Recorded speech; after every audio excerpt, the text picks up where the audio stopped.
يا من صليت بكل الأنبياء. بسم الله الرحمن الرحيم. சர்வதேச பாடசாலைகள் என தமக்கு தாமே பெயர் சூட்டிக்கொள்ளும் பிரைவேட் ஸ்கூல்ஸ் தனியார் பாடசாலைகள், அரையரசு பாடசாலைகள் என இனங்காணப்படும் பிரைவேட் ஸ்கூல்ஸ் தனியார் பாடசாலைகள், இவை இரண்டுக்கும் இடையிலான ஒற்றுமை வேற்றுமைகளில் சில வருமாறு. அரையரசு பாடசாலைகள் ஏறத்தாழ அரசு பாடசாலைகள் போன்றே செயற்படுகின்றன. இவை கல்வி அமைச்சு, கல்வி திணைக்களம், பரீட்சை திணைக்களம் முதலியவற்றில் பாடசாலையாக பதிவு செய்யப்பட்டவையாகும். அரசின் கலைத்திட்டத்தை போதிக்கும் இப்பாடசாலைகள் சிங்களம், தமிழ் அல்லது ஆங்கில மொழி மூலத்திலும், தரம் 6 முதல் சிங்களம் ஆங்கிலம் அல்லது தமிழ் ஆங்கிலம் ஆகிய இருமொழி பைலிங்குவல் மூலத்திலும் போதிக்கின்றன. அரச பாடசாலை வருடாந்த கலண்டரையே பின்பற்றுகின்ற இப்பாடசாலை மாணவர் இலவச பாடப்புத்தகம், இலவச சீருடை பெறுவதற்கு உரித்துடையோர் ஆவர். இவர்கள் தரம் 5 புலமைப்பரிசில் பரீட்சை, கேப்போத்த சாதாரண தர மற்றும் கேப்போத்த உயர்தர பரீட்சைகளுக்கு பாடசாலை பரீட்சார்த்திகளாக தோற்றுவர். இம்மாணவர் கோட்ட, வலய, மாகாண, தேசிய மட்ட பாடசாலை விளையாட்டுப் போட்டிகளில் பங்கு பெற்ற அனுமதிக்கப்படுவர்.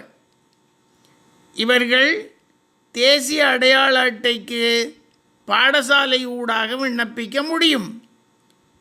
இப்பாடசாலை முகாமைத்துவ சபையால் நியமிக்கப்படும் மனித வளங்கள் பின்னர் அரசினால் உள்வாங்கப்பட்டு அரச சேவையாக்கப்படுவதுண்டு. இம்மாணவருக்கு இலவச காப்புறுதி வசதி உண்டு. சர்வதேச பாடசாலைகள் என தமக்கு தாமே பெயரிட்டு கொள்ளும் தனியார் பாடசாலைகள் கல்வி அமைச்சில் பாடசாலைகளாக பதிவு செய்யப்படுவதில்லை. இவை பிரதேச செயலாளர் காரியாலயங்களில் கம்பெனிகளாக பதிவு செய்யப்பட்டவையாகும். இவை தமது தெரிவுக்கு ஏற்ப உள்நாட்டு அல்லது வெளிநாட்டு கலைத்திட்டத்தை விரும்பிய மொழி மூலத்தில் போதிக்கின்றன. இம்மாணவருக்கு இலவச பாடப்புத்தகமோ அல்லது சீருடையோ அரசால் வழங்கப்படுவதில்லை. இப்பாடசாலைகள் தமது வருடாந்த கலண்டரை தாமே தயார் செய்து கொள்கின்றன. இப்பாடசாலை மாணவர் தரம் 5 புலமைப்பரிசில் பரீட்சைக்கு அனுமதிக்கப்படுவதில்லை. கபோத்த சாதாரண தர மற்றும் உயர்தர பரீட்சைகளுக்கு தனிப்பட்ட பரீட்சார்த்திகளாக கட்டணம் செலுத்தி தோற்றுவர். இவர்கள் பாடசாலை விளையாட்டுப் போட்டிகளில் பங்கு கொள்ள அனுமதிக்கப்படுவதில்லை. எனினும் விளையாட்டுக் கழகங்களை பதிவு செய்து பிரதேச செயலாளர் பிரிவு போட்டிகளில் பங்கு கொள்ளும் வாய்ப்புண்டு. கிராம சேவை உத்தியோகத்தர் மூலமே இவர்கள் தேசிய அடையாள அட்டைக்கு விண்ணப்பிப்பர். இப்பாடசாலைகளுக்கு பௌதீக மற்றும் மனித வளங்கள் அரசால் வழங்கப்படுவதில்லை. இம்மாணவருக்கு இலவச காப்புறுதி வசதி உண்டு.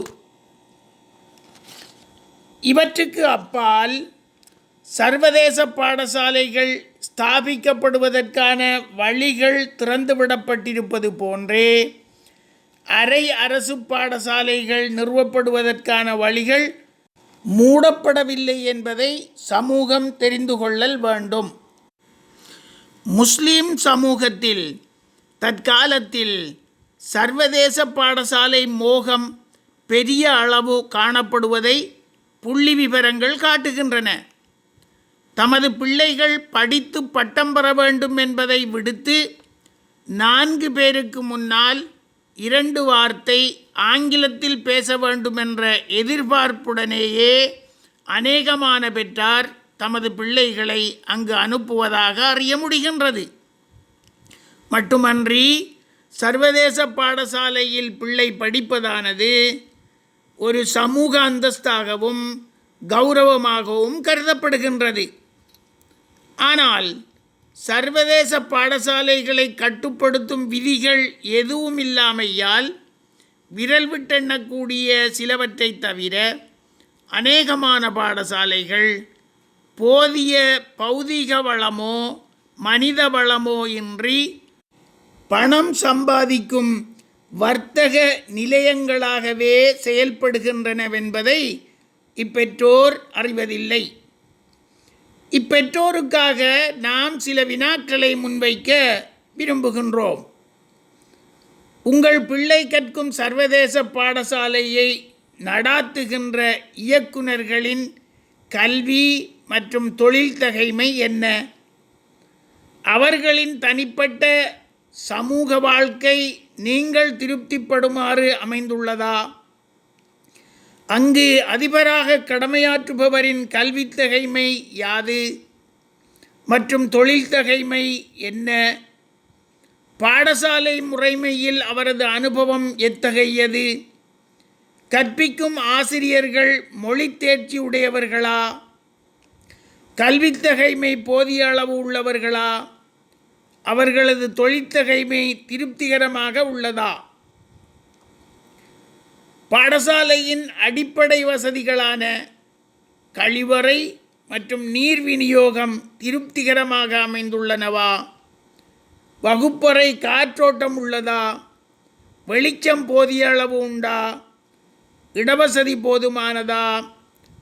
மாணவரின் கற்றலுக்கு இன்றியமையாத நூல் நிலையம் லைப்ரரி, விஞ்ஞான ஆய்வுக்கூடம் சயின்ஸ் லெபார்டரி, கணனி கற்றல் மையம் கம்ப்யூட்டர் லேர்னிங் சென்டர், விளையாட்டு மைதானம் பிளே கிரவுண்ட் போன்றவை அமைந்துள்ளனவா?